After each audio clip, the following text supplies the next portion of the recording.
স্বামীজি একবার নিজের সম্বন্ধে বলেছিলেন, আমি কনডেন্স ইন্ডিয়া, ভারতবর্ষের ঘনীভূত রূপ আমি। ভারতবর্ষকে ভালোবেসে স্বামীজি হয়ে উঠেছিলেন স্বয়ং ভারতবর্ষ। নিবেদিতাও সেই কথাই বলেছেন। ভারতবর্ষ ছিল স্বামীজির গভীরতম আবেগের কেন্দ্র।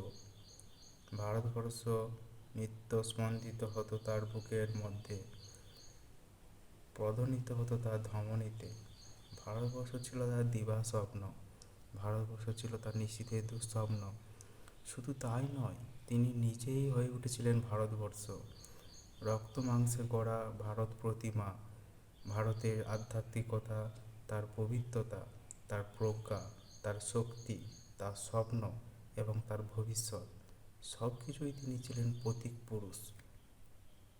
স্বামীজির জীবনী পড়লে সেই জন্য মনে হয় ভারতবর্ষের গর্বে এত গর্বিত বুঝি আর কেউ হয়নি।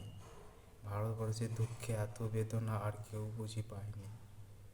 আবার ভারতবর্ষের অক্ষমতায় এত নির্মম কষাঘাত বুঝি আর কেউ করেননি। কারণ ভারতবর্ষকে এত আপনার করে আর কেউ চেনেননি।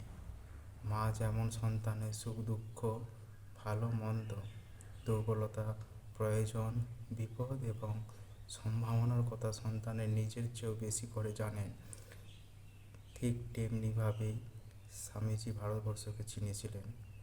তাই অতীত, বর্তমান ও ভবিষ্যৎ ভারতের এক একটা পরিপূর্ণ ছবি তার চিন্তায় রূপ পেয়েছিল। রবীন্দ্রনাথ এই জন্যই রোমারোলাকে বলেছিলেন, যদি ভারতবর্ষকে জানতে চাও তো বিবেকানন্দকে পড়ো। Thank you.